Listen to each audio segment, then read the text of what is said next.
Morning at the Montiel estate always arrived draped in a kind of elegant silence. The long marble hallways glowed faintly, touched by pale lights spilling through towering windows.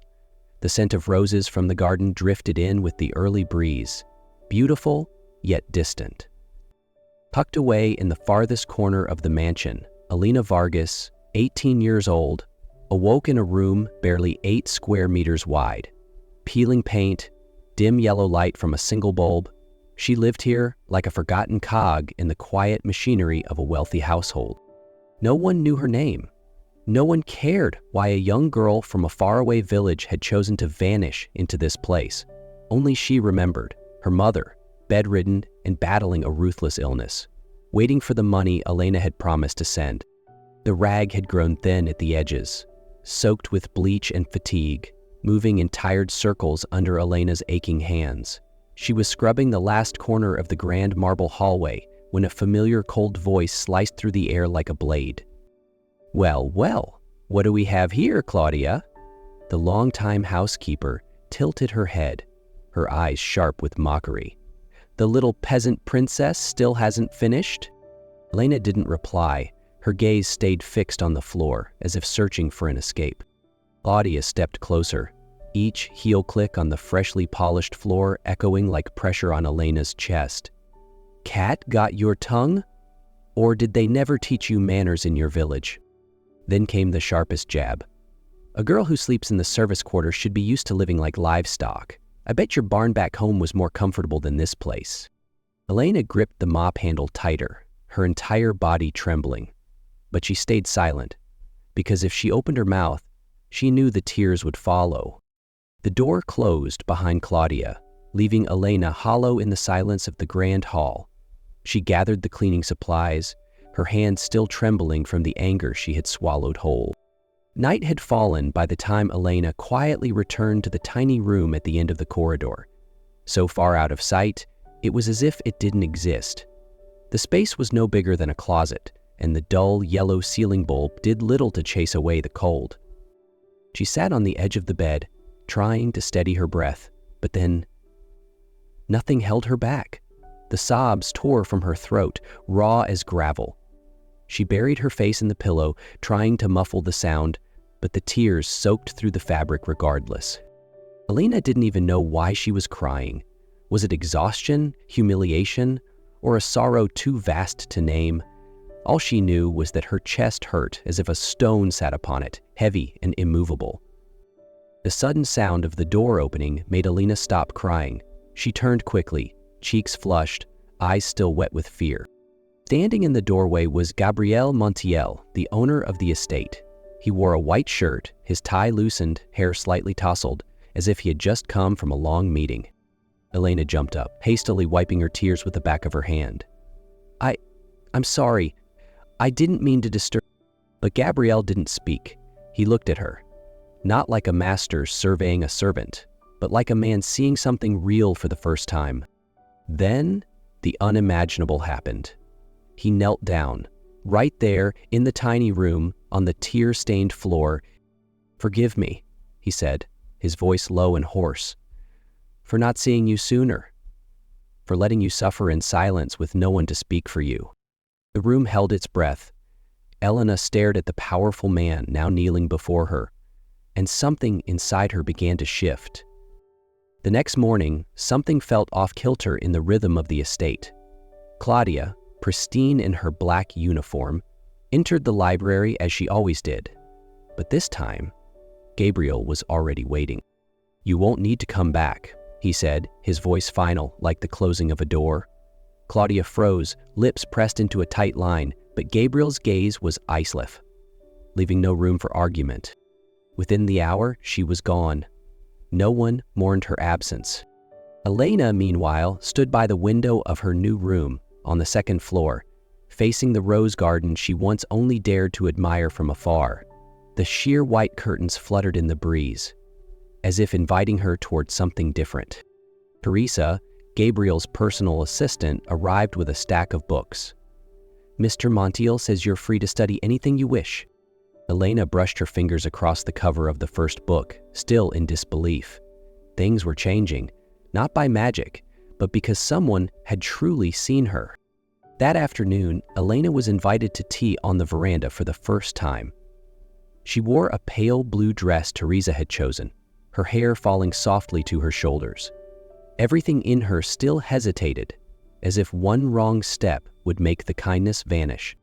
Gabriel was already waiting, rising as she approached. He pulled out her chair, a gesture so courteous it made her momentarily forget how to respond. "Do you take your tea with sugar or honey?" he asked. "Sugar, 2 spoons," she said quietly. They sat across from each other, a simple yet elegant tea table between them, fresh flowers and crystal, the warm scent of pastries filling the air. Gabriel spoke first. "Teresa tells me you enjoy reading." "I do. I once wanted to study literature, but..." The sentence trailed off into silence. Gabriel paused. "Your mother is still in your village?" Elena nodded. "She has severe arthritis. I send money every month for her medicine." His gaze grew somber. "I understand." She looked up, meeting his eyes fully for the first time. "You've lost someone too?" Gabriel nodded. "My wife. Car accident. 3 years ago." The silence between them no longer felt heavy. It felt like recognition, needing no explanation, no pity. After that afternoon tea, Elena began spending her days in the library. It was the only place in the estate where she felt at peace, a space free of orders or expectations, filled only with old books breathing of distant worlds. She studied each word, every concept, jotting notes carefully as if every sentence were a brick in rebuilding who she was. One evening, after the sun had slipped away and the warm glow of lamps bathed the dark wooden shelves, Gabriel entered. He carried a bottle of red wine and 2 crystal glasses. "I hope I'm not intruding," he said, his eyes softening at the sight of her reading. "No," Elena whispered, gently closing the book in her hands. He sat beside her. In her lap lay a collection of Pablo Neruda's poems, open to sonnet fixate. Gabriel leaned in, reading aloud. "I like for you to be still. It is as though you were absent." "My favorite," Elena murmured. Gabriel poured the wine, offering her a glass. When their fingers brushed, something in her chest tightened. "You're learning fast," he said. "Teresa says you read more than our legal staff." Elena smiled faintly. "I just want to be worthy of all this." Gabriel looked at her for a long moment. "Or of me?" She didn't reply, but her eyes, lit by wine and lamplight, spoke volumes. The room was wrapped in silence, broken only by the whisper of night air through the window and the faint scent of old wood lingering in the air. Elena took a sip of wine, the warmth of it unfolding slowly across her tongue. Gabriel looked at her not as a master, but as a man slowly peeling away every layer of armor. "Elena," he said softly, "I've never met anyone like you." She looked up, her eyes melting into the glow of the lamp. "I don't know what to say." "Then don't," he whispered. Gabriel leaned in. The first kiss touched her lips like a vow, trembling but true. Not hurried, not unsure, just 2 lost souls finding each other in a world too vast to face alone. Elena closed her eyes, letting feeling take the lead. When his hand found her cheek, she didn't pull away. When he whispered, "Let me be part of your world," she nodded, barely, like a breath. That night they didn't say much.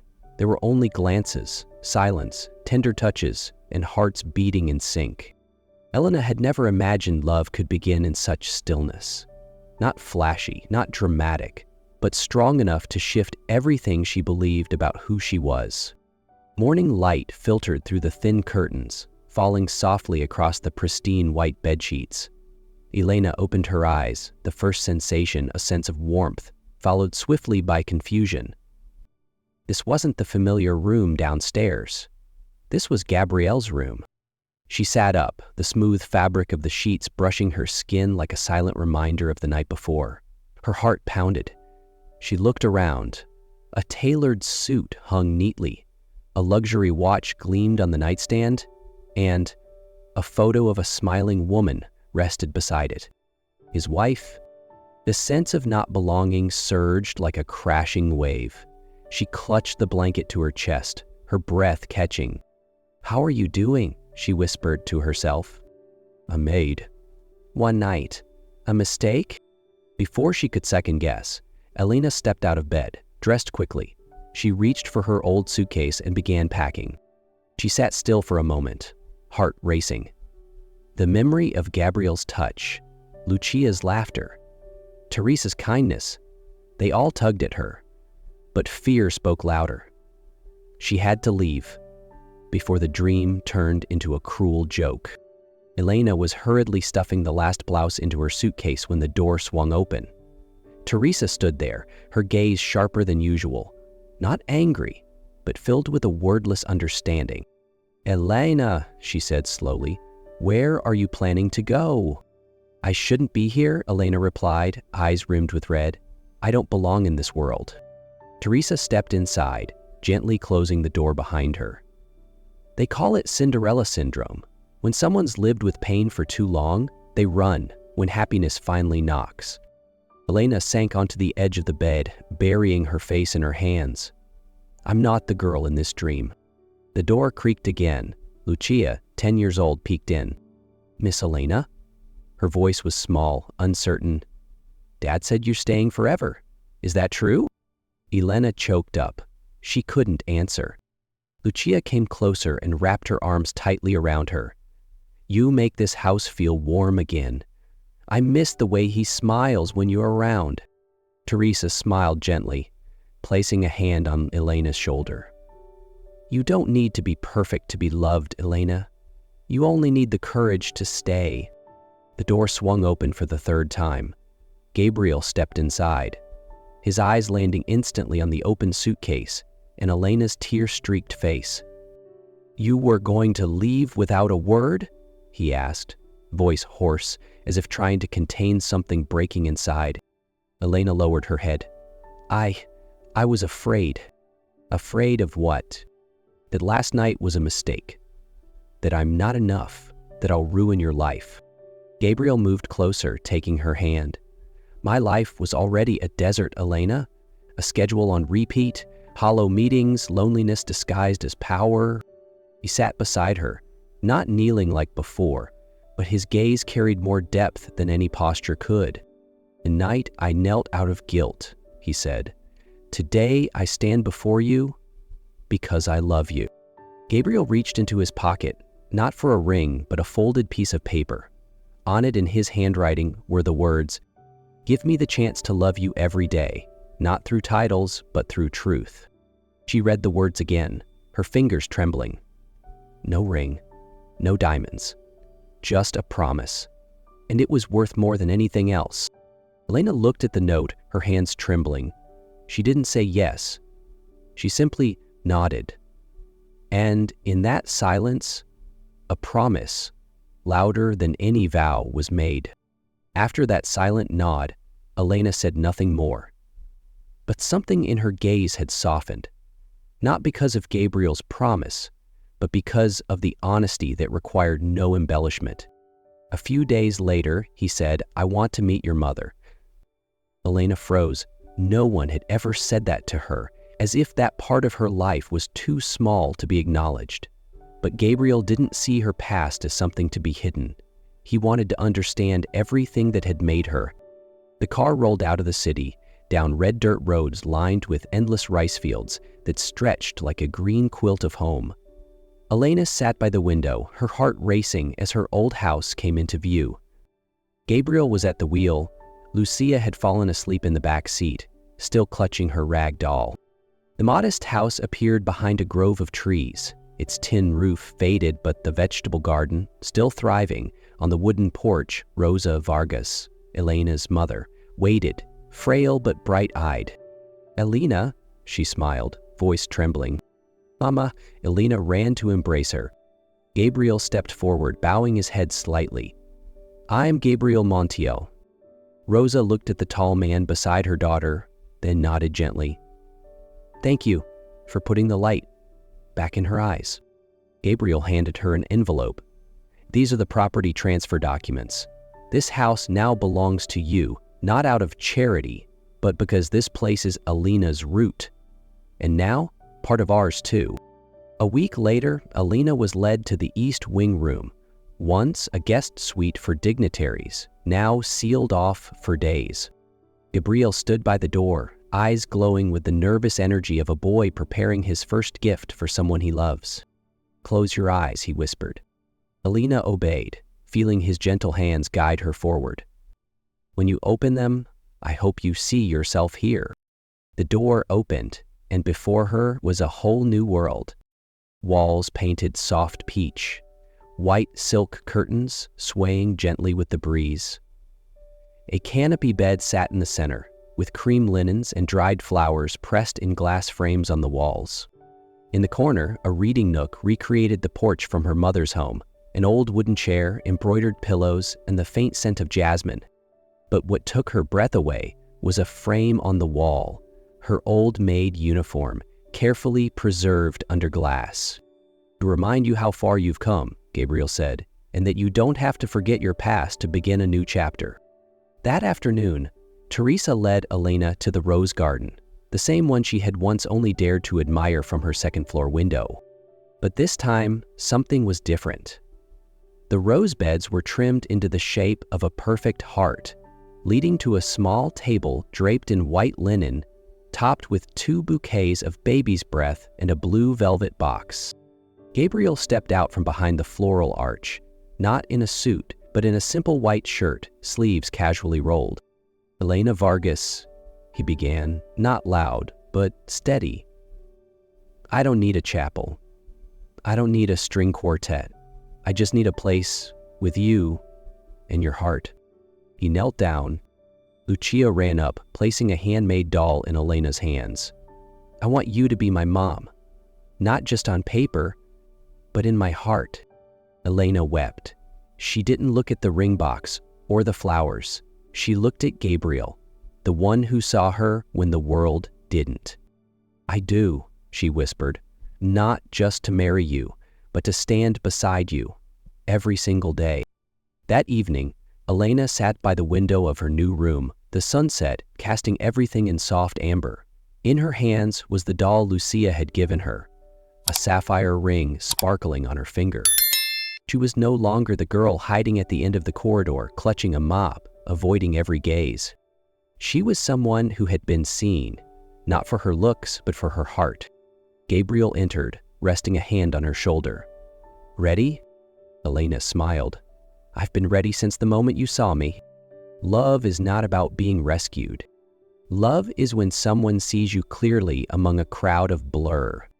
When someone chooses you, not because you're perfect, but because your heart is honest. Elena had found something greater than love. She had been seen, she had been chosen, and that made all the difference.